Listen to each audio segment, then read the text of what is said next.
নমস্কার। গল্প চিরন্তনীতে আমার সকল শ্রোতা বন্ধুকে জানাই স্বাগত। শুনছেন বুদ্ধদেব গুহর লেখা উপন্যাস হলুদ বসন্ত। আজ পড়ব উপন্যাসটির ৪র্থ পর্ব। দমদম এয়ারপোর্টের রিসেপশন কাউন্টারের পাশের টেলিফোন বুথ থেকে ফোন করছিলাম। ডায়াল টোন শুনতে পেলাম। ঘটাং করে পয়সা ফেললাম। একবার পিছন ফিরে তাকালাম। ইন্স্যুরেন্স কাউন্টারের ভদ্রলোক তখনও আমার দিকে অনিমেষ তাকিয়ে আছেন। হাতটা যদি ইচ্ছে মতো লম্বা হতো তো ওইখানে দাঁড়িয়েই হাত বাড়িয়ে চটাস করে চড় মারতাম। মজা নাকি? পয়সা খরচ করে প্রিমিয়াম দেব আর উনি বলছেন ইন্স্যুরেন্স করবেন না। বলে কি না ইন্স্যুরেবল ইন্টারেস্ট নেই। যদি নয়নার জীবনে আমার ইন্টারেস্ট না থাকে তো কার জীবনে আছে? তাছাড়া পলিসি তো করছি আমি। প্লেন ক্র্যাশে মরলে নয়না 2 লাখ টাকা পাবে। ওকে তো নমিনি করলাম মাত্র। ভদ্রলোক চশমার ফাঁক দিয়ে শুধলেন, রিলেশন? প্রথমে গম্ভীর হলাম, তারপর ভাবলাম গম্ভীর হয়ে থাকলে খারাপ কিছু ভাবতে পারে। কত রকম বদখত লোক আছে কলকাতা শহরে, তাদের কত শত মেয়ের সঙ্গে কত রকম সম্পর্ক আছে। পাছে এই রাম গরুরের ছানা নয়না সম্বন্ধে খারাপ কিছু ভাবে। তাই হেসে ফেললাম, একেবারে একগাল। বললাম, ভালোবাসি। ভদ্রলোক চশমার তলা দিয়ে আমায় দরদরিয়ে দেখলেন। বললেন, তাহলে কি লিখব, লাভার? আমি বাধা দিয়ে বললাম, না না। তারপর অসহায়ভাবে বললাম, কিছুই না লিখলে হয় না? ভদ্রলোক পেন্সিলটাকে 2বার প্ল্যানচেটের মতো ঘুরিয়ে ঘুরিয়ে বললেন, ফিয়াঁসে? খুশি হলাম। ভয়ে ভয়ে বললাম, আচ্ছা, এইসব টেকনিক্যাল অসুবিধার জন্যে আমি মরে গেলে টাকাটা পেতে কোনো ঝামেলা হবে না তো? উনি কনফিডেন্টলি বললেন, দেখবেনই তখন স্যার।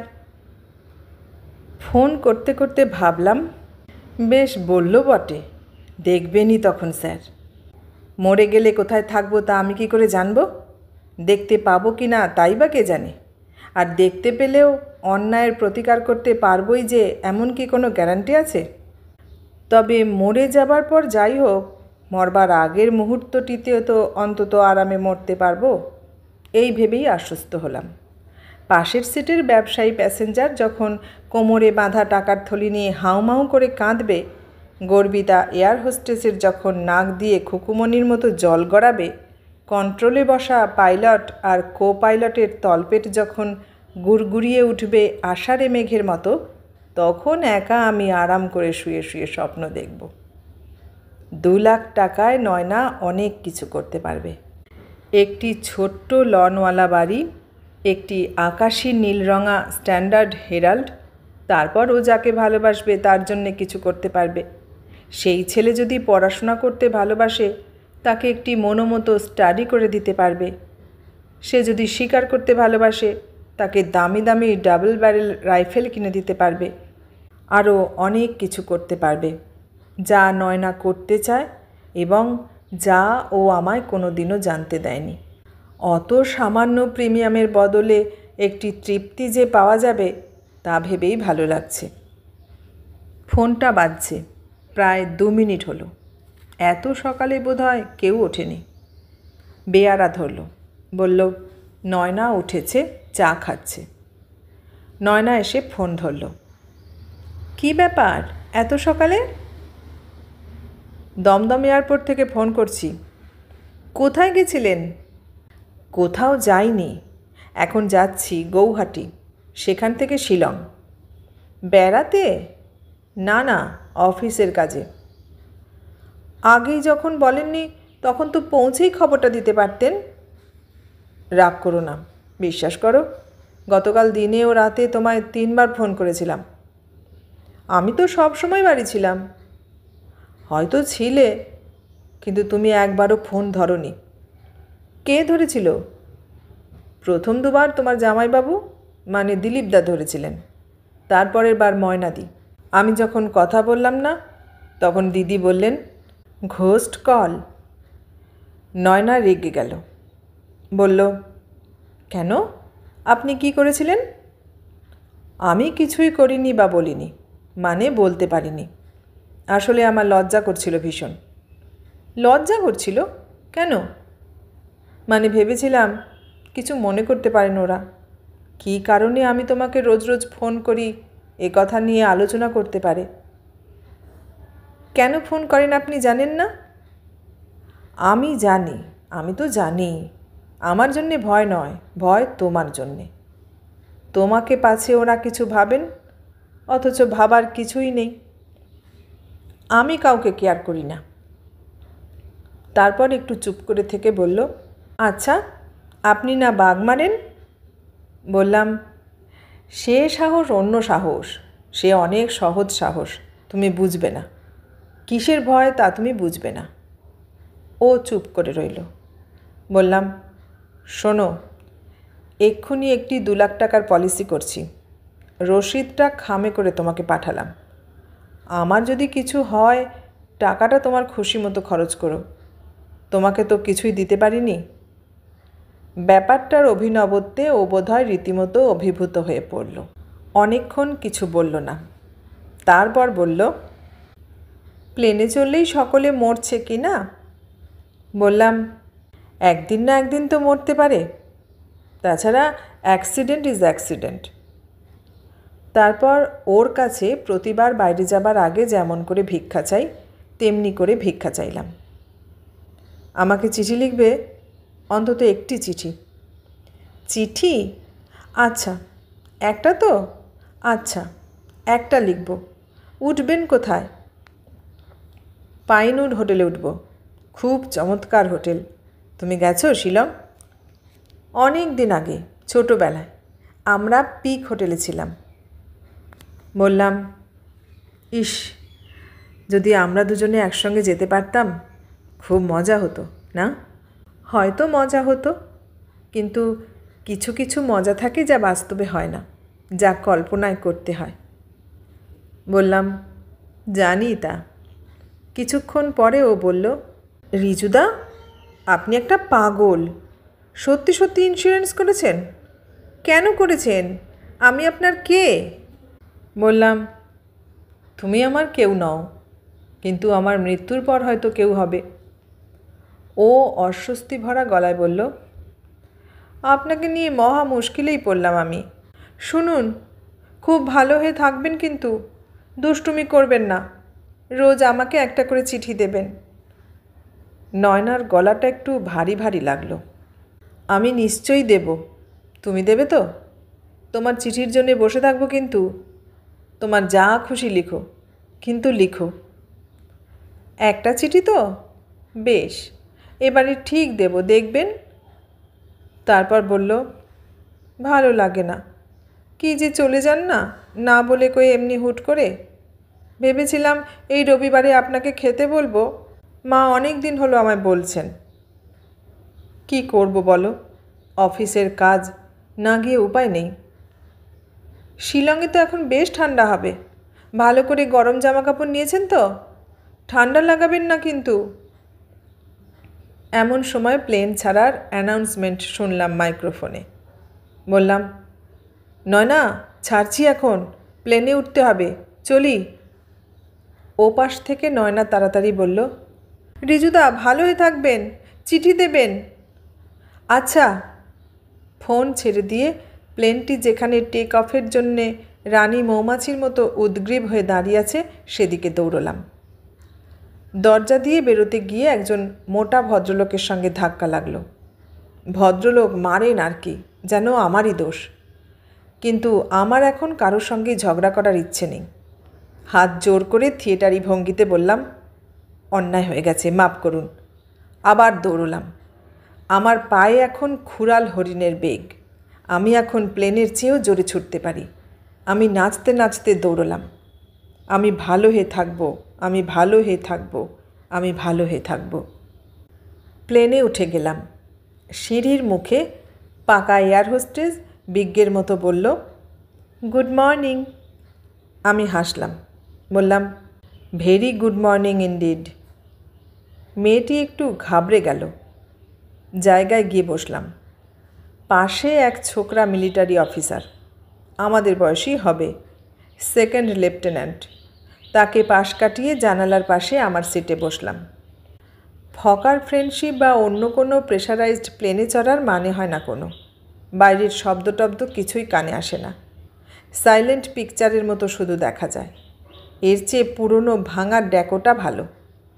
পয়সা দিয়ে যে প্লেনে চড়েছি তা প্রতি মুহূর্তে বুঝতে পারা যায়। ধরফর গড়গড় করে, ক্ষণে ক্ষণে এয়ার পকেটে পড়ে বডি থ্রো দেয়, ডিগবাজি খেতে যায়, মানে প্রাণ এবং কান নিয়ে প্রতি মুহূর্তে লোফালুফি করে। বেশ অ্যাডভেঞ্চারাস এক্সপিরিয়েন্স। তা নয় এ যেন এয়ার কন্ডিশন ঘরে বসে থাকা। প্লেনটা ট্যাক্সিং করছে, উড়ল, ব্যাস।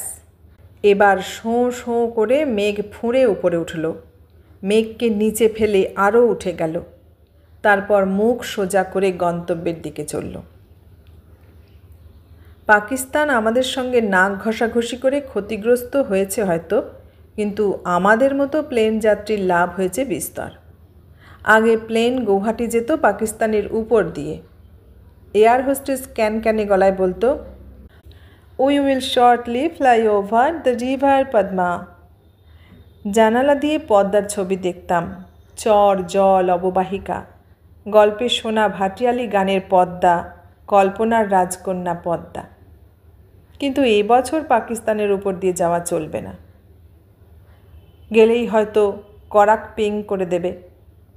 এখন প্রায় হিমালয়ের কোল ঘেঁষে যেতে হয় ভারতের মধ্যে মধ্যে, আর ভাগ্যিস যেতে হয়। তুষারমৌলি হিমালয়ের সে কি রূপ! বরফাবৃত চূড়ায় সকালে রোদ এসে পড়েছে। আজ যেন নগাধিরাজের অভিষেক হচ্ছে। দার্জিলিং আলমোড়া থেকেও হিমালয় দেখা, আর এ একেবারে নগাধিরাজের মুখের কাছে গিয়ে দেখা। এ দেখার তুলনা হয় না। এ কি সোনালি সুখ, কি সুন্দর! আমার নয়না সোনার চেয়েও সুন্দর। এ দৃশ্য না দেখলে জীবনে সত্যিই একটা দেখার মতো কিছু অদেখাই রয়ে যেত। এয়ার হোস্টেস ব্রেকফাস্টের ট্রেটা নামিয়ে দিয়ে গেল। কানের কাছে ফিসফিসিয়ে শুধল, চা না কফি? বললুম, কফি। সামনে বসা গুজরাটি ভদ্রলোককে মেয়েটি শুধল, ভেজিটেরিয়ান আর নন ভেজিটেরিয়ান? ভদ্রলোক সাবধানে এদিক ওদিকে তাকালেন, তারপর প্রাইভেটলি শুধলেন, হুইচ উইল বি বেটার? তার মানে বুঝলাম ডিম মাংস খাবার ইচ্ছে হয়েছে। বেচারি মেয়েটি ফ্যাল করে তাকিয়ে রইল।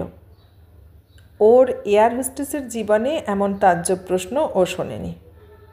আমার চোখে চোখ পড়তেই ইশারায় বললাম, নন ভেজ। সঙ্গে সঙ্গে মেয়েটি পেশাদারি হাসি হেসে বলল, নন ভেজিটেরিয়ান। ভদ্রলোক যেন হাঁপ ছেড়ে বাঁচলেন। বললেন, দেন নন ভেজিটেরিয়ান প্লিজ। ব্রেকফাস্ট খেয়ে জমিয়ে পাইপটা ধরালাম। এখন খুব ভালো লাগছে। প্লেনে উঠেই প্রথম মিনিট 15-20 কেমন যেন অস্বস্তি লাগে। মাটি ছেড়ে, সাধের পৃথিবী ছেড়ে মনটা দুখায়। এখন বেশ ভালো লাগছে। প্রপেলার দুটো নীল আকাশে হাওয়া কাটছে। পুজোর আর বেশি দেরি নেই। ধবধবে সাদা মেঘে সোনালি রোদ লেগেছে। পায়ের তলায় সুন্দরী পৃথিবী লুটিয়ে রয়েছে। ধুলো নেই, বালি নেই, স্টেট বাসের ধোঁয়া নেই। ধ্বংস করো, চলবে না চিৎকার নেই। এখানে সব কিছু চলবে।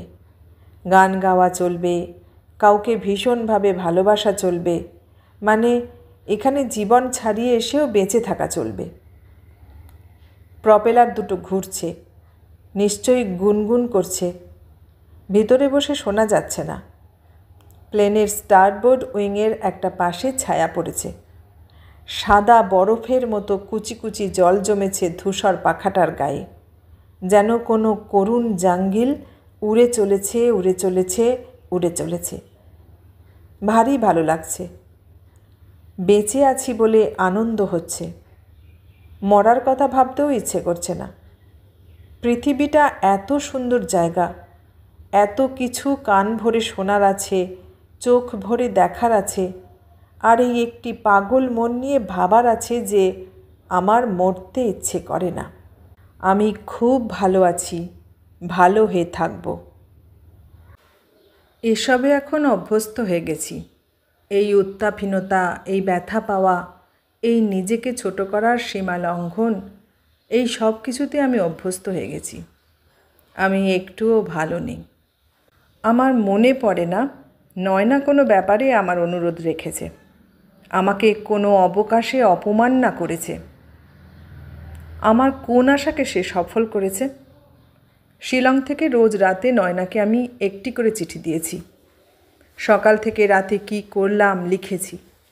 রোজ শোবার সময় পার্স থেকে ওর ছোট্ট ফটোটি বের করে শুয়ে শুয়ে দেখেছি। ওর ছবির দিকে চাইলে মনে হয় না ও এরকম নিষ্ঠুর হতে পারে, এমন বিবেকহীন হতে পারে। রোজ শোবার সময় আমি ওর জন্যে শুভকামনা করে ঘুমিয়েছি। কাজের অবকাশে, পাখি ডাকা দুপুরে, ঝাউবনে দোলা দেওয়া হাওয়ায় যখন রোদের বাঁকা ফালি এসে পড়েছে, পাইনুর হোটেলের কাঠের ফ্লোরের বিরাট ডাইনিং রুমের পর্দা দেওয়া জানালার পাশে বসে আমি একা একা লাঞ্চ খেয়েছি আর নয়নার কথা ভেবেছি। আমার সজ্ঞানে আমার চোখ খুলে নয়না যা পছন্দ করে না তেমন কোনো কিছুই যে আমি করতে পারি, এমন ভাবনাগুলিকে পর্যন্ত আমি ট্রাউজারের চোর কাঁটার মতো একটি একটি করে উপড়ে ফেলেছি। প্রতিদিন দুপুরে ও রাতে ম্যানেজারের অ্যাসিস্ট্যান্টের কাছে খোঁজ করেছি আমার চিঠি এসেছে কিনা। তার সঙ্গে বসে ডাক বিভাগের নিরীহ কর্মচারীদের গাফিলতির তীব্র নিন্দা করেছি। ভেবেছি চিঠি না পাওয়ার জন্য তারাই দায়ী।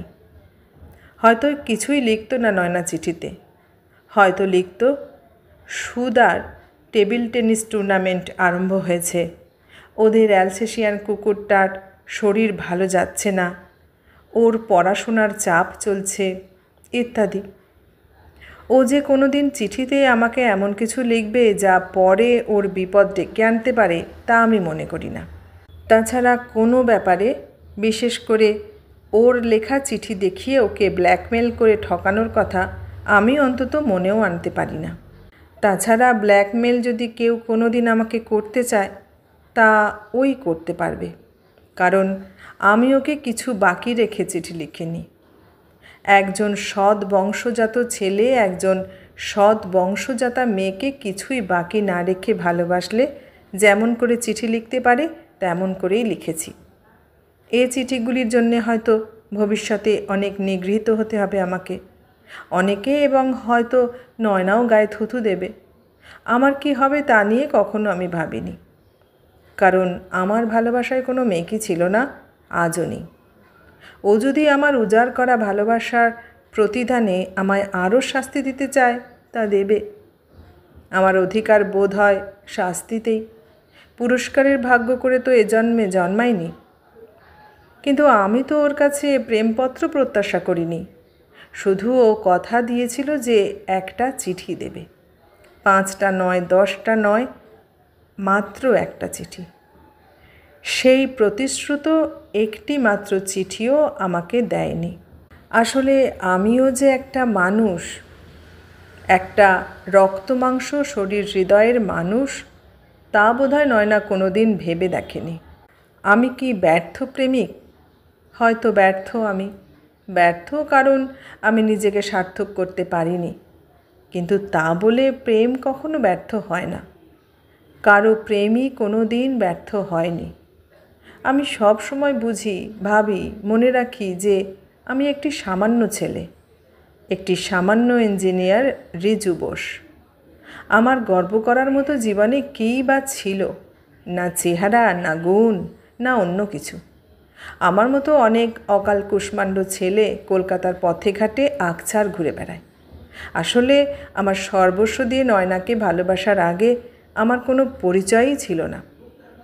আমি একটি নেগেটিভ এন্টিটি ছিলাম। কিন্তু এখন আমি একজন মহৎ মানুষ। প্রেম আমাকে অনেক কিছু দিয়েছে যা আমার কোনো দিন ছিল না, যা কোনো দিন আমি অন্যত্র পেতাম না। নয়না আমাকে কিছুই দেয়নি এত বড় মিথ্যা কথা বললে আমার পাপ হবে। নয়না আমাকে যা দিয়েছে তার ঋণ শোধ করতেই আমার আবার এই পৃথিবীতে আসতে হবে, কিংবা হয়তো গত জন্মেও কিছু ঋণ ছিল, সে বোঝাই এখন হালকা করছি। কিন্তু এও তো সত্যি, নিজের কিছু মাত্রই না হারিয়ে নয়না আমাকে যা দিতে পারত তার কিছুই ও দেয়নি। নয়না সে কথা আমার চেয়েও ভালো করে জানে। তবু ওর যদি বুদ্ধি বলে কিছু থেকে থাকে, যদি মন বলে কোনো পরিশীলিত বস্তু থেকে থাকে, তবে একদিন ও বুঝবে যে যার বুকেই শুয়ে থাকুক না কেন, রিজু বোসের মতো করে আর কেউ এ জন্মে ওকে ভালোবাসতে পারবে না, পারেনি। একদিন না একদিন এ সত্য তার কাছে প্রতিভাত হবেই। ভুলে থাকার চেষ্টা করি, সব সময় চেষ্টা করি, কিন্তু ভারী দেখতে ইচ্ছে করে ওকে, বড় কথা বলতে ইচ্ছে করে, মনটা পাগল পাগল করে। মাঝে মাঝে আয়নার সামনে দাঁড়িয়ে নিজেকে খুব শাসন করি, বলি, কলকাতা শহরে নয়না পেঁচি ছাড়া কি আর মেয়ে নেই? তোমাকে কি আর কেউ ভালোবাসতে চায় না, চায়নি কোনো দিন? তক্ষুনি যে আমি মনকে শাসন করে সে আমিকে ভীষণ ধমক দিয়ে অন্য আমি বলি, ইডিয়েটের মতো কথা বলো না, নয়না নয়নাই, নয়নার অভাব অন্য কাউকে দিয়ে পূরণ হয় না। আসলে এই ছুটির দিনগুলোই জ্বালায়। যেই নিম গাছটার ঝুরুঝুরু হাওয়া দেয়, স্থলপদ্ম গাছের সারিতে রোদের আঁচ লাগে, রঙ্গনীদের ডালে মৌটুসি পাখি এসে কিশমিশ করে কথা বলে, অমনি ভিতরের পাগলটা গড়াত ভেঙে বাইরে আসতে চায়।